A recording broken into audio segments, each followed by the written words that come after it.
안녕하세요. 저는 얼마 전에 이혼에 성공한 40대 초반의 평범한 여성입니다. 제가 남편과 이혼하게 된 이유는 친정에 줘야 할 것들을 어떻게든 줄이려던 시댁과 남편 때문이었는데요. 오늘 그 때문에 많은 것을 잃어야 했던 시댁과 전 남편에 대한 사연을 알려드릴까 해요. 저와 남편은 소개팅으로 만나고 1년의 열애 끝에 결혼하게 됐습니다.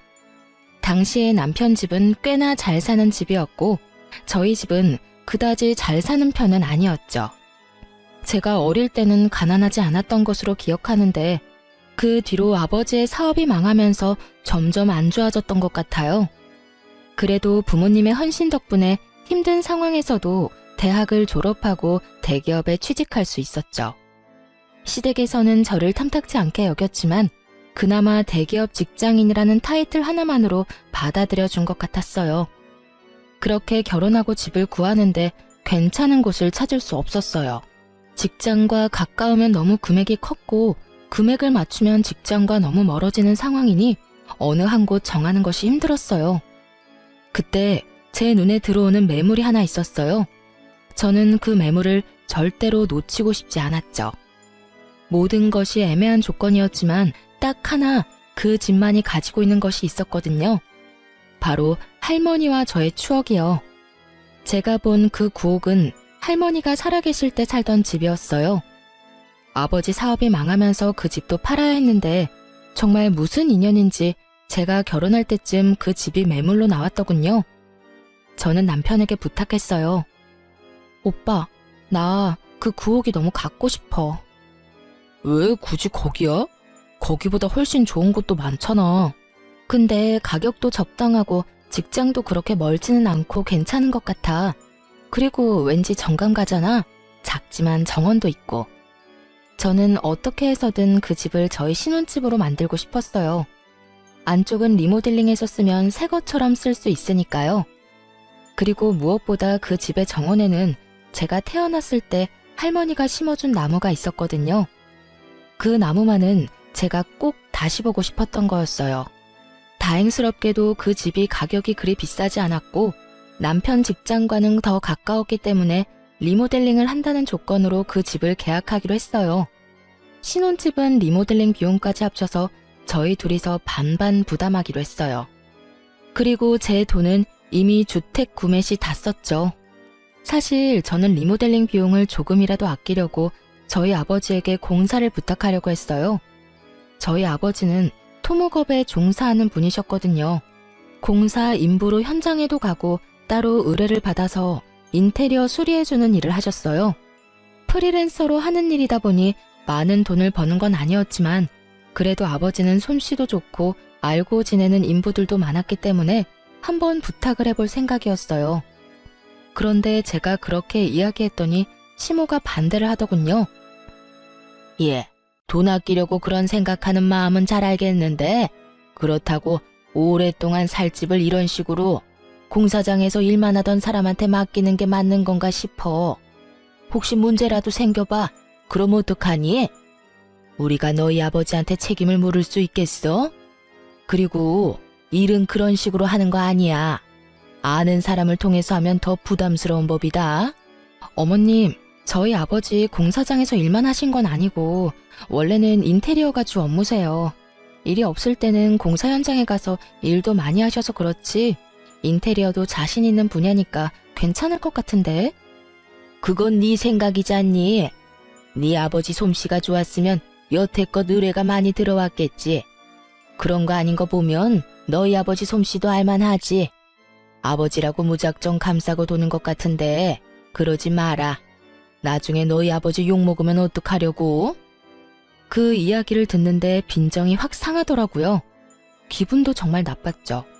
솔직히 거기에서 대들려다가 꾹 참았어요. 아버지를 불러서 해달라고 해봤자 서로 좋은 소리 못 들을 것 뻔하고 사소한 문제라도 생기면 꼬투리 잡아 아버지를 얼마나 쥐잡듯 잡겠나 싶은 생각이 들었거든요. 그래서 그냥 놔뒀어요. 지들이 알아서 하게. 저야 그냥 굿이나 보고 떡이나 먹자 그런 생각이었죠. 그런데 흘러가는 상황이 묘했어요. 남편은 분명히 믿을 만한 곳이라며 의뢰를 했는데 그 다음부터 벌어지는 상황들이 정상적인 상황이 아니었거든요. 온 집안을 다 뜯어놓긴 뜯어놨는데 정리가 하나도 안 된 상태로 공사 대금을 입금하지 않으면 그 다음 과정으로 넘어갈 수 없다는 말만 하는 거예요. 제가 그래서 남편에게 말했어요. 여보, 그거 조심해야 돼. 돈 먼저 주면 절대 안 되고 고쳐주면 돈을 준다고 이야기해. 만약에 돈 줬다가 안 고쳐주고 그냥 도망가면 우리 돈 다 버리는 거야. 알지? 아, 걱정하지 마. 내가 알아서 할게. 귀찮은 듯 말하는 남편을 보며 괜찮겠지 하는 생각을 했어요. 남편이 그런 멍청한 짓을 하겠나 싶었죠. 그런데 한 달이 지나도록 공사는 여전한 상태였고 인부들은 아예 저희 집에 찾아오지도 않았어요. 그렇게 집이 방치되는 동안 남편이 하는 것이라고는 인테리어 회사에 전화하는 것뿐이었죠. 전화는 받지도 않았지만 끊임없이 전화를 하더군요. 그러더니 곧 눈물을 뚝뚝 흘리며 저에게 말하더라고요. 여보, 나 어떡해? 이 사람들 진짜 미쳤나 봐. 내가 돈을 줬는데도 공사를 안 해줘. 이제는 내가 전화해도 받아주질 않아. 아니, 왜 돈을 줘? 내가 돈 주지 말라고 했잖아. 돈을 안 주면 공사를 안 해준다는데 그럼 어떡해?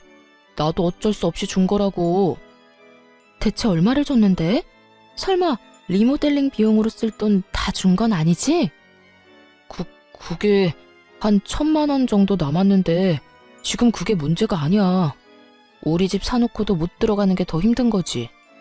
여보, 진짜 집 좀 어떻게 좀 해줘 봐봐.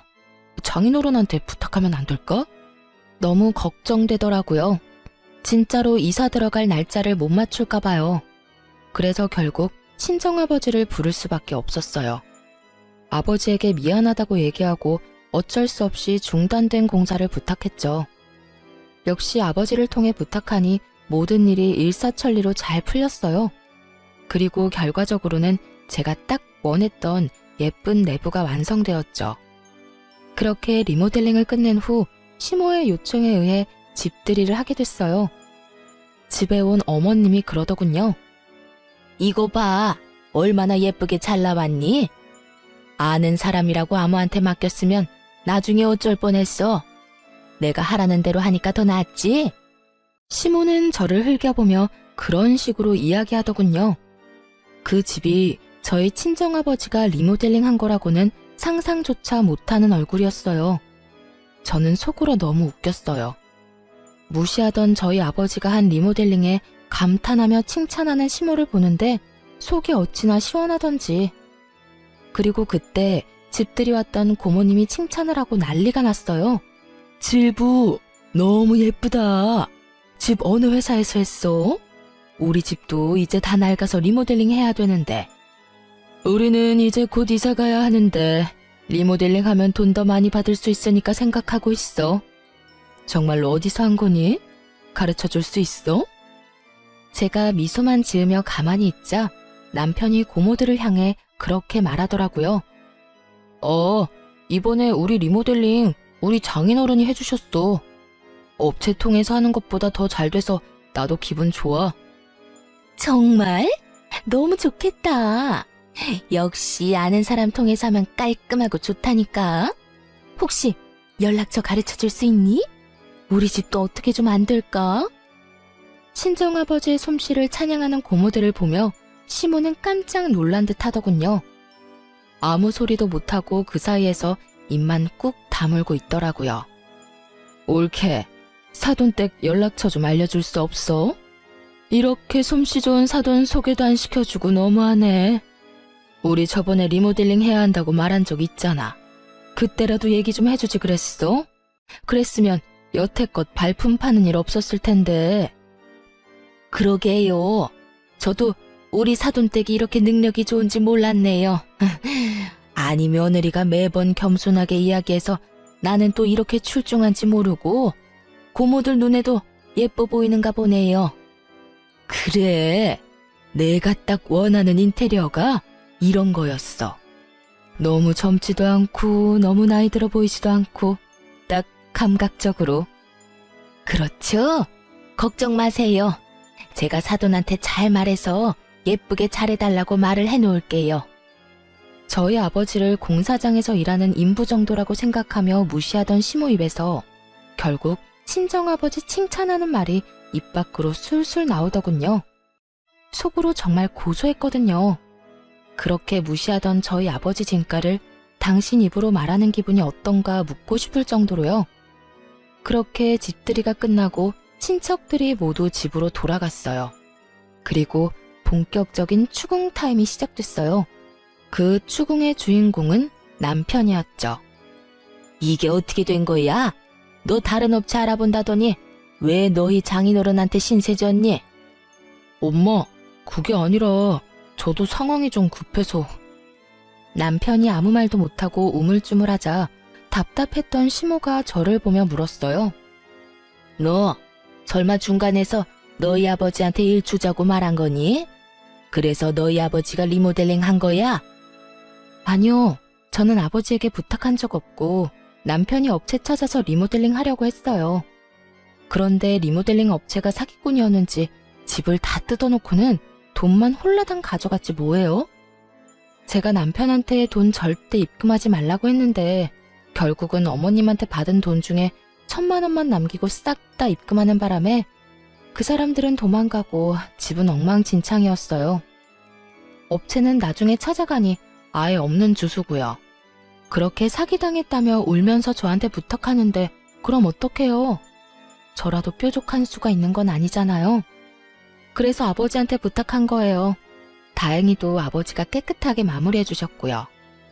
제 이야기를 듣는 내내 시모의 인상이 찡그려지더니 지끈거리는 이마를 부여잡고는 자기 아들에게 소리를 질렀어요. 너 미쳤어? 그 돈이 어떤 돈인데 사기꾼한테 돈을 줘? 일을 안 했는데 돈을 왜 줘? 너 진짜로 돈 다 날린 거야? 1,000만 원밖에 안 남은 거면 확실하냐고? 엄마, 아니, 나도 잘해보려고 그랬지. 돈 주면 잘해줄 것 같아서 그랬는데 그렇게 도망갈 줄 누가 알았겠냐고. 왜 몰라? 일도 안 하면서 돈 달라고 하는 놈은 사기꾼이지. 너 이런 정신머리로 사회생활은 어떻게 한 거야? 사기 안 당하고 여태까지 산 게 신기하다 이놈아. 엄마, 근데 지금 그렇게 중요한 게 아니야. 장인어른이 리모델링 해주셨는데 리모델링 비용이 없어서 지금 돈을 못 드리고 있어. 1,000만 원 먼저 드렸거든? 나머지는 엄마가 좀 어떻게 해주면 안 될까? 야, 엄마가 무슨 돈이 있어? 그리고 네가 사기당한 돈을 왜 나한테 와서 찾아? 엄마, 한 번만, 진짜 한 번만 부탁이야. 너 집 살 때도 엄마가 돈 빌려줬잖아. 그 돈 가져가고 이제 남는 거 없어.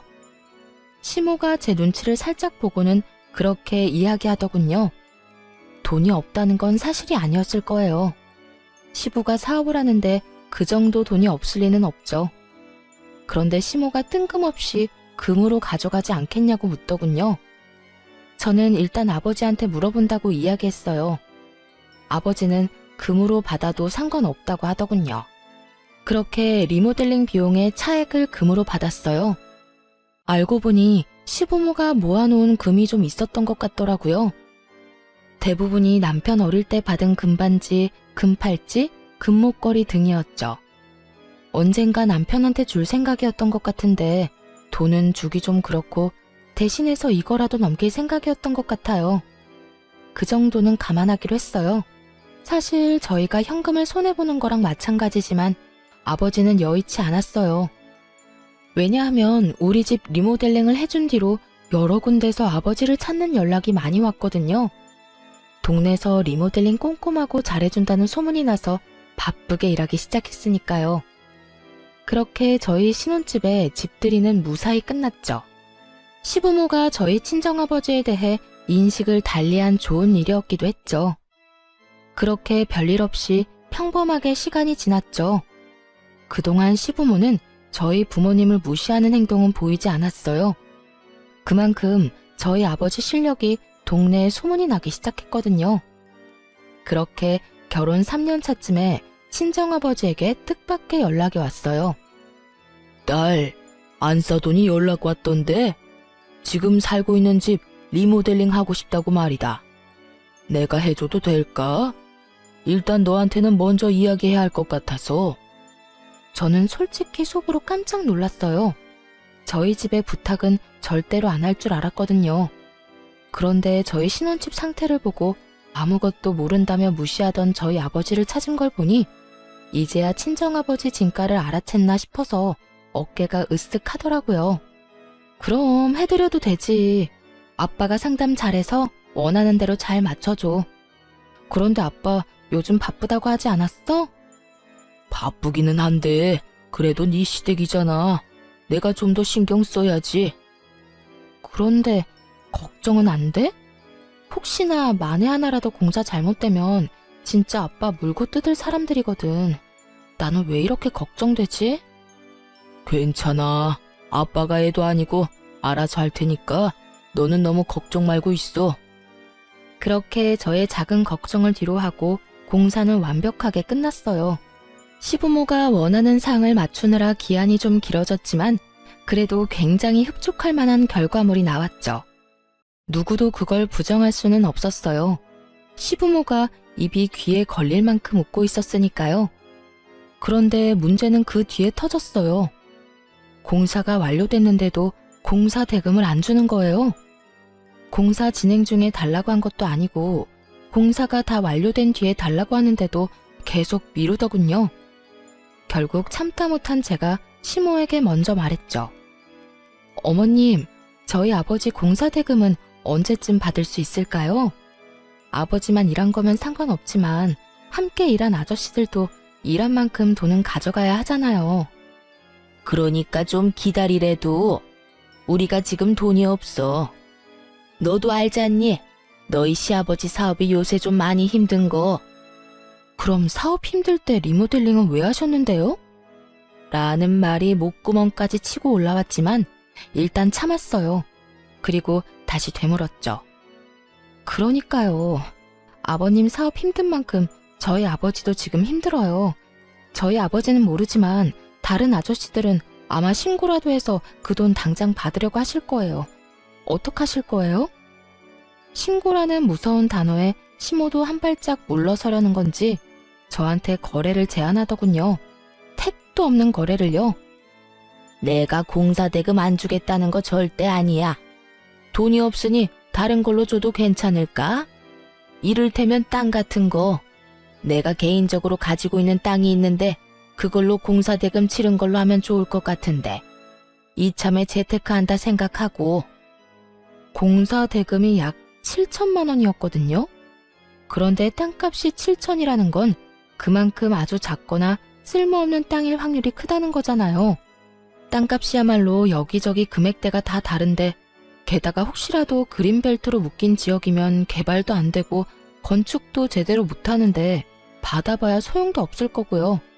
저는 반대했어요. 어머님, 그건 좀 아니죠. 어디에 어떤 땅인지는 모르겠지만 그 정도면 서울이나 수도권은 아닐 테고 지방이라도 큰 평수는 아닐 거 아니에요.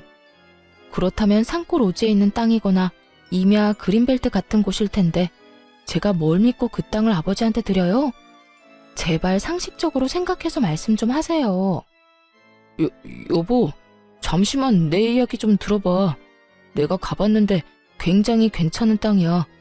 강원도 깊은 곳에 있지만 경치도 좋고 진짜 나쁘지 않은 곳이라니까. 근처에 집도 몇 채 있어. 완전 오지는 아니고 전원주택 부지로도 좋고. 남편이 급히 시모를 변호하더군요. 남편도 그 땅이 어떤 땅인지 아는 모양이었어요. 저는 한 발짝 물러서기로 했죠. 주소 알려주세요. 제가 직접 알아볼게요. 그렇게 시모가 적어준 주소는 제대로 된 주소가 아니었어요. 근데 두 사람은 제가 바보라고 생각했나 봐요. 아님 그 정도의 상식도 없다고 생각했을까요? 어쨌든 제가 그 주소로 등기부등본을 뗄 거라고는 생각도 못했던 것 같더라고요. 그 주소로 등기부등본을 떼니 소유주가 시모가 아니었거든요.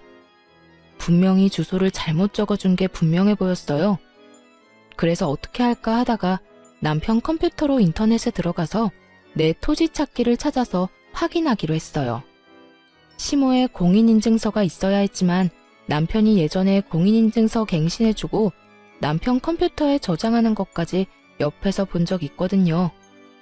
공인인증서 비번도 남편이 포스트잇으로 화면 옆에 딱 붙여놔서 바로 확인 가능했죠. 그렇게 시모 이름으로 된 땅을 하나 찾았는데 인터넷 지도로 확인해보고는 얼얼해진 뒷골을 어루만져야 했어요. 딱 봐도 강원도 산골 완전 오지인데다가 무엇보다 맹지였어요. 그 토지에 인접한 도로라고는 없었거든요. 이딴 땅을 7천만 원짜리 공사대금과 퉁치려는 시모에게 악감정만 드는 그때 순간 스치는 기억이 있었어요. 남편과 연애할 때 남편이 그런 말을 한 적이 있었거든요. 우리 어머니 얼마 전에 사기당했어. 몇 년을 알고 지내던 분이었는데 엄마한테 좋은 땅 있다면서 같이 보러 가서는 다른 좋은 땅 보여주고 실제로는 도로도 없는 맹지를 팔았더라고. 그것 때문에 지금 집에서는 난리야. 엄마가 그 쓸모도 없는 땅을 1억을 넘게 주고 사는 바람에. 아이고, 너희 어머니 힘드시겠다. 원래 속이려고 작정하면 어쩔 수 없댔어. 몇 년을 알고 지내면서 밑밥 갈 줄 누가 알았겠어? 오늘 들어가서 어머니 잘 위로해드려. 정말 제 기억력에 찬사를 보내주고 싶었죠. 찰나에 거기까지 생각이 떠오르더라고요. 괘씸한 생각이 먼저 들었어요. 시부모가 힘들게 사는 거면 몰라도 작지만 자기 이름으로 된 회사가 있고 집도 있고 다 있는데 왜 저희한테 이런 짓을 하나 싶었죠. 정말 속으로 5만 가지 생각이 다 들었어요. 그리고 결론은 그거였어요. 아직도 우리 집을 무시하는구나. 그래서 공사대금을 온전히 주기 싫고 어떻게든 깎아내고 싶은 거구나. 그래도 지들이 싼 똥을 우리더러 치우도록 만드는 거구나. 거기까지 생각이 미치니 저도 더는 참고 있을 수는 없겠더라고요.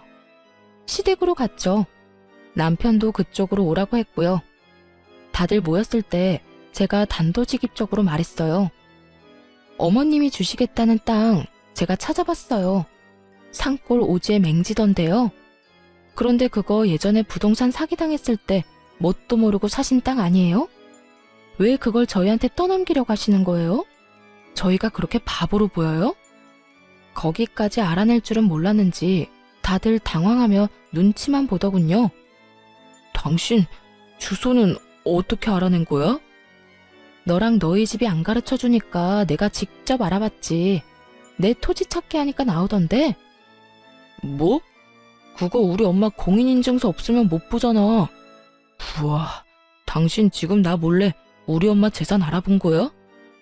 이야기를 이상한 쪽으로 몰고 가는 남편을 보며 제가 피식 웃었어요. 재산? 그것도 재산이야? 사기당해서 처박아 놓고 어떻게 할 줄 몰랐던 그 재산? 공시지가 확인해보니까 공사대금에도 못 미치던 정말 별거 없는 땅이던데. 지금 여기서 화내야 할 사람이 누군데 네가 화를 내. 정신 나갔어? 너까지 어머니 하라는 대로 꼭두각시처럼 굴 거야? 아니면 네가 본체였어? 네가 어머니한테 그러라고 시켰니? 야, 너 부모님 앞에서 무슨 말 하는 거야? 미쳤어? 미치긴 누가 미쳐? 네가 미쳤지. 내가 주소도 확인 안 하고 부동산을 낼름 받을 줄 알았어? 그런 와중에 다른 주소 준 사람은 또 뭐고? 내가 바보로 보여? 등기부등본은 찾아보지도 못할 사람처럼 생겼나? 소유주가 아니더라고요, 어머님. 할 말 없으세요? 그 땅 팔리지 않으니 그 가격이라도 저희한테 던지고 싶었던 거죠? 말씀해 보세요. 그래, 그랬다. 그런데 그게 뭐? 공사대금 줄 돈은 없고 대금은 내야 하니 내가 생각한 절충안으로 꺼낸 말이야. 주소는 내가 잘못 찍어준 거고.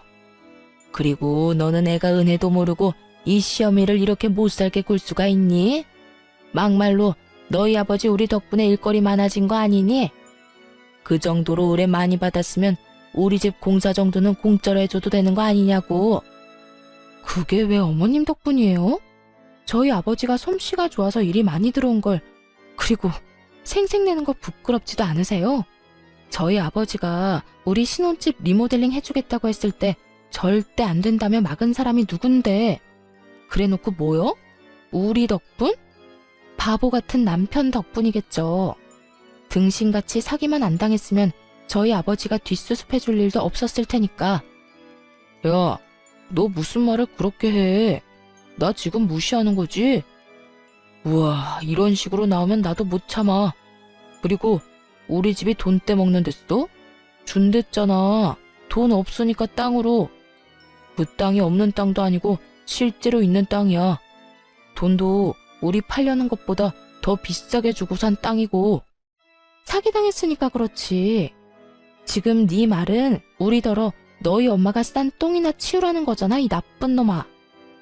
뭐? 똥을 치워? 야, 너 말 그따위로밖에 못해? 그래, 못한다. 그게 진실인데 뭘 어떡하겠어?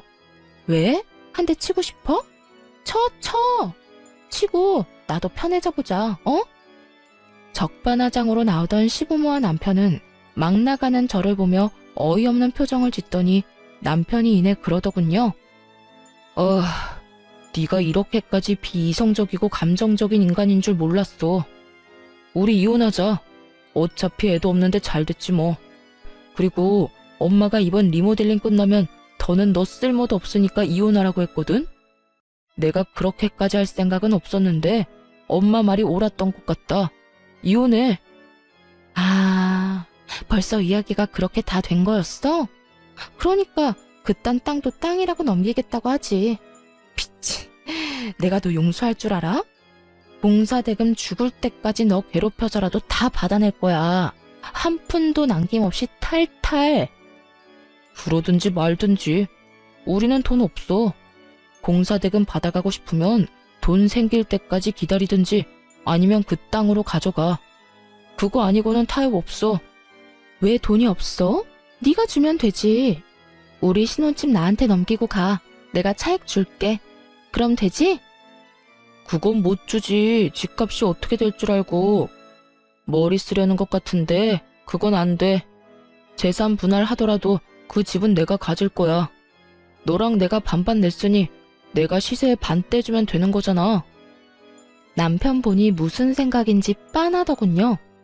그 집은 9억이지만 안쪽 리모델링이 잘 돼서 저희가 샀던 가격보다는 더 비싸게 팔 수도 있게 됐거든요. 솔직히 그 집을 뺏기고 싶지는 않았어요. 왜냐면 그 집이 예전에 저희 할머니가 살던 집이었고 제가 태어났을 때 심었던 나무가 그대로 자라고 있었거든요. 한번 잃었던 걸 다시 되찾은 기분이었기에 이대로 놓치고 싶지는 않았지만 저 혼자 어떻게 할 수 있는 부분이 아니어서 일단 집은 내려놓기로 했어요. 객관적으로는 그렇게 좋은 집이 아니었거든요. 제가 애착을 지닌 집이기에 저에게는 좋은 집이었지만 다른 사람들 눈에도 그렇게 보일 정도는 아니었으니까요. 결국 그날의 대화는 이혼이라는 결론으로 끝났어요. 시댁에서 나와 거리를 떠돌던 제가 친정아버지에게 전화를 했어요. 아빠, 공사대금 어떡하지? 그 집에서는 절대 못 주겠대. 땅으로 받아가라는데 내가 알아보니까 진짜 쓸모라고는 하나도 없는 땅이더라고. 그래? 일단 주소 좀 보내줘봐. 아빠가 한번 알아볼게. 그렇게 이틀이 지났을 때 아버지에게 다시 전화가 왔어요. 그런데 제 생각과 다른 말을 하더군요. 돈으로 줄 생각 없다고 하면 그냥 포기한 척 땅으로 받아. 대신 공시지가로 쳐서 받을 거니까 공사대금에 못 미치는 나머지 2천만 원은 현금으로 달라고 하고. 그 땅 산다고? 아빠, 잘 생각해봐. 그거 진짜 쓸모없는 땅이라니까. 괜찮아, 걱정하지 말고 사. 그 집 사람들 은근히 욕심은 많은데 선택을 잘 못하더라고. 친정아버지가 하는 말을 저는 못 알아듣겠더라고요. 그렇지만 아버지가 그렇게 하겠다는데 제가 뭘 어쩌겠어요. 그냥 그렇게 그 땅을 받기로 하고 이혼했죠. 역시 애가 없어서 그런지 이혼은 순식간에 되더군요. 재산 분할을 했는데 집값을 나눠야 했거든요. 어차피 돈 반반 주고 들어갔으니 반은 저한테 줘야 했는데 그 돈이 없는지 남편이 그 집을 담보대출로 잡아서 저한테 2억을 떼주더군요. 위자료도 조금이지만 가져올 수 있었고요. 그리고 공사대금 2천만 원과 그 땅도 저희 쪽으로 소유권 이전이 됐어요. 사실 처음에는 이걸로 뭘 해야 하나 막막했거든요. 땅 받을 때 아버지가 제 이름으로 받으라고 해서 일단 그렇게 받았는데 아버지는 그냥 때가 될 때까지 가지고 있으라고만 했어요. 저는 2억과 위자료를 가지고 도시 외곽 쪽에 작은 전세를 얻었어요. 그렇게 계속 일만 하느라 공사대금 대신 받은 땅은 1년 넘도록 신경도 쓰지 못했거든요. 그런데 하루는 저한테 전화가 왔어요. 안녕하세요. 강원도에 땅 가지고 있으시죠? 저는 그쪽 분 땅이랑 맞닿아 있는 땅을 가진 사람인데요. 잠깐 드릴 말씀이 있는데 언제 시간 괜찮으세요? 강원도 땅이라는 말을 듣자마자 알겠다고 하고는 아버지와 함께 나가서 이야기를 들었어요. 저희가 1년 전에 그 땅 사서 펜션을 올렸거든요. 생각보다 장사가 잘 돼서 옆에 있는 땅도 사서 건물을 하나 더 올리고 싶어서 연락드렸어요. 땅을 사고 싶은데 혹시 괜찮을까요? 그 사진부터 좀 볼 수 있을까요? 저희 땅이 맞는지 확인도 좀 하고 펜션이 어떻게 돼 있는지도 보고 싶거든요. 그 사람이 보여준 사진에는 기존에는 없었던 도로가 들어서 있었어요. 게다가 펜션도 생각했던 것보다 더 고급스러워 보였고요. 아버지가 물었죠. 그러면 평당 얼마 정도로 생각하고 있는지 알 수 있을까요? 그 사람이 말한 금액은 우리가 산 땅값의 무려 4배였어요. 물론 4배라도 엄청 큰 금액은 아니었죠. 원래 워낙 헐값이었던 땅이었으니까요. 사실 땅 사고 나서 조경사였던 오빠가 그곳에서 여러 가지 식물들을 심어 예쁘게 꾸며놓고 한쪽 구석에 하우스처럼 식물 재배도 하고 있긴 했죠. 그거 보고 마음이 가신 모양이더라고요. 그 조경을 그대로 갖다 쓸 수 있지 않겠나 하는 생각도 한 것 같더라고요. 게다가 도로가 생겨서 맹지가 아닌 게 되고 여러모로 효용성이 높아지면서 상대 쪽도 그만큼 가격을 책정한 거였어요. 아버지와 저는 내색은 하지 않고 조용히 고개를 끄덕였죠. 이번이 아니면 기회가 없다는 생각으로 그렇게 팔기로 결정했어요. 시모가 헐값에 넘겼던 공사대금이 4배로 돌아오게 됐죠. 게다가 호재는 더 있었어요. 당시에 우리 아버지가 저희 신혼집 공사를 해줬잖아요. 그때도 남편이 리모델링 비용을 사기꾼한테 다 털리는 바람에 시모가 남편 아기 때 받았던 금반지와 팔찌, 목걸이를 저희한테 공사대금 대신 줬잖아요. 5, 6년 사이에 금값이 2배로 확 뛰어버린 거죠. 그 인간들이 저희에게 떨이 팔듯 내놓았던 것들이 시간이 지나면서 저희에게 더 큰 이득을 가져다 주고 있었어요. 이런 사실을 저들이 알까 싶었는데 어디서 소문을 들었는지 전 남편에게 연락이 왔어요. 잘 지냈어? 혹시 시간 있으면 좀 만날까? 오랜만에 할 이야기도 있고. 난 할 얘기 없는데? 차갑게 끊어내는 제 말투에 전 남편이 당황한 듯 말하더군요. 엄마도 당신 얼굴 잠깐 보고 할 말 있다고 하셔서 너 바쁘면 우리가 너 있는 대로 갈게. 기분이 좀 묘했죠. 이렇게 끊어내려고 철벽치는데 여기까지 오겠다느니 내 사정에 무조건 맞추겠다는 저 느낌이 왠지 모르게 수상했거든요. 꼭 만나야 해? 나 당신 얼굴 보고 싶지 않은데. 줄 것도 있으니까 만나야 하지 않을까? 뭔진 몰라도 준다는데 안 나갈 순 없었죠. 혹시 그 집에 뭘 두고 왔나 하는 생각까지 들었으니까요. 그래서 만나러 갔는데 대뜸 탁자 위에 올린 건 돈이었어요. 이거 뭐야? 이거 장인어른 당신 아버지가 우리 엄마네 공사해주고 받아야 했던 공사대금이야. 나 다 받았는데 왜 돈을 또 줘? 이거 받고 그 땅 다시 돌려주면 안 될까? 저는 웃음이 피식 나오더라고요. 그 땅이 얼마나 유용해졌는지 이제야 그쪽 집안 귀에 들어간 게 분명해 보였어요. 옆에 앉은 시모 얼굴에 가짜 미소가 걸려있는 것만 봐도 그 땅이 얼마나 갖고 싶은지 눈에 보였죠.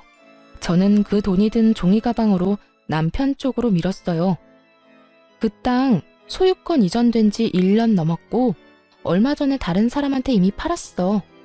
그 옆에 펜션 한다는 집이 잘 돼서 부지 확장한다고 나한테 연락 왔던데 팔라고. 그래서 팔았어. 팔았다는 제 말에 시모와 전 남편이 자리에서 벌떡 일어나더니 저를 추궁하더군요. 너 미쳤니? 그걸 어떻게 팔 생각을 해? 뭐? 그걸 팔면 어떡해? 네가 뭔 상관이야. 내가 내 땅 판다는데. 너 나랑 이혼한 거 잊었어? 너랑 나는 엄연히 남남이라고. 돈값 못할 줄 알았더니 4배로 팔릴 줄 누가 알았겠어? 하긴 우리가 예쁘게 꾸며놓기도 했지. 그러니 돈을 그만큼 쳐준 게 아닐까 싶네. 네 배? 이번에는 시모가 금액 이야기를 듣고 그 자리에 주르륵 주저앉더군요. 안 된다. 안 돼. 그 땅 다시 돌려줘, 응? 제발 돌려줘. 내가 그걸 얼마에 샀는데 내가 너한테 헐값에 넘긴 거야. 1억을 넘게 주고 산 땅을 왜 팔아? 돈이 되니까 팔았죠. 왜요? 우리한테 헐값에 넘길 때는 그런 생각 안 했나 봐요. 죽었다 깨어나도 저런 땅 가져갈 사람 없어 보였어요? 우리는 그때 분명히 돈 달라고 했어요, 돈. 그런데 그 돈 안 주고 사기당한 그 쓸모도 없던 땅 우리한테 후다닥 넘기려고 한 게 그쪽 분들이잖아요. 그때는 우리가 잘못 생각했지. 그 땅이 그렇게 돈이 많이 될 줄 알았겠니? 알았으면 나도 안 팔았어. 이제 우리 어쩌니? 그게 우리 희망이었는데. 지금 와서 돌려달라고 하면 제가 돌려줄 줄 알았어요? 진짜 웃기는 짬뽕들이시네요. 그 땅 떠넘기려고 헛짓거리 할 때는 언제고 이제 와서 후회하시는지? 그리고 제가 그 땅 가지고 있었어도 당신네들한테는 안 팔았을 거예요. 우리 엿먹으라고 뒤통수 치려던 인간들 뭘 믿고 땅을 팔아요? 전 남편과 시모가 망연자실한 표정으로 멍하니 쳐다만 보더군요. 돈 없다고 땅으로 가져가라고 할 때는 언제고 이제 와서 돌려달라며 돈을 가져오다니. 그때도 돈이 없던 게 아니었을 거예요. 지가 싼 똥 치우고 싶어서 우리한테 넘겼는데 그게 똥이 아니라 금이 됐다는 게 배 아팠던 거겠죠. 그러니 이제와 후회하고 울고불고 하는 거고요. 근데 땅값 올랐다는 소문은 어디서 듣고 왔대? 참 용하다 용해. 그거 듣고는 부랴부랴 돈 싸들고 온 거야? 정성은 갸륵한데 이미 버스 떠났으니까 손 흔들지 말고 집에 나가. 그 땅이 이렇게 될 줄 알았냐고. 금만 해도 그래. 금도 우리가 줬는데 그거 팔았어? 금값 더 오른다길래 두고 보는 중이야. 왜? 그것도 달라고? 그것도 계산 다 치른 건데? 제가 두 사람을 약올리는 동안 친정아버지에게 전화가 왔어요. 지금 그 두 사람과 함께 있다고 말하니 친정아버지가 무슨 일인지 스피커폰으로 연결해달라고 하더라고요. 그리고는 이렇게 말하셨죠. 아이고, 너무 고마운 분들이 딸이랑 만나고 있었네요. 그때 그 금이랑 땅이랑 넘겨줘서 이렇게 덕보고 있습니다. 사람 일 한 치 앞도 모른다지만 이렇게 손수 우리한테 좋은 거 다 주실 줄 모르고 그때는 원망도 많이 했네요. 지금은 전혀 안 그래요. 고마운 마음밖에 없으니까요. 상큼하게 웃으며 불난 집에 부채질하는 친정아버지 말에 시모는 그 자리에서 눈을 질끈 감아버리더군요. 결국 땅이 다 팔린 걸 알고 두 사람은 저를 째려보며 돈 들고 나가더군요. 그렇게 몇 달 뒤에 제가 살던 신혼집, 저희 할머니가 예전에 살던 그 집이 매물로 나온 것을 발견하게 됐어요. 시세보다 저렴하게 나온 걸 보니 급한 모양이더군요. 사실 집값이 많이 떨어진 시기였고 부동산 시장이 꽉 얼어붙은 때였거든요. 게다가 금리까지 높아지는 바람에 남편이 받은 담보대출 이자마저 올랐을 거예요. 그 담보대출을 갚기 힘드니 집을 내놓은 모양이었죠. 저한테 안 주고 비싼 값에 팔아먹을 생각이었던 것 같은데 대출이 더 많이 나가고 오히려 집값이 떨어져 버리니 발등에 불이 붙은 거였나 봐요. 저는 그 집을 사기로 했어요. 그리고 계약금을 먼저 지불했죠. 지불한 사람 이름은 오빠 이름이었거든요. 결국 계약한 사람이 저인지 눈치 못 챈 전 남편은 계약을 하러 부동산으로 왔더군요. 제가 부동산에 등장하니 전 남편이 저를 보고 깜짝 놀라더군요. 뭐야? 당신이 왜 여기 있어? 내가 계약하려는 사람이거든. 엄밀히 따지면 오빠와 내가 반반 내고 사기로 했어.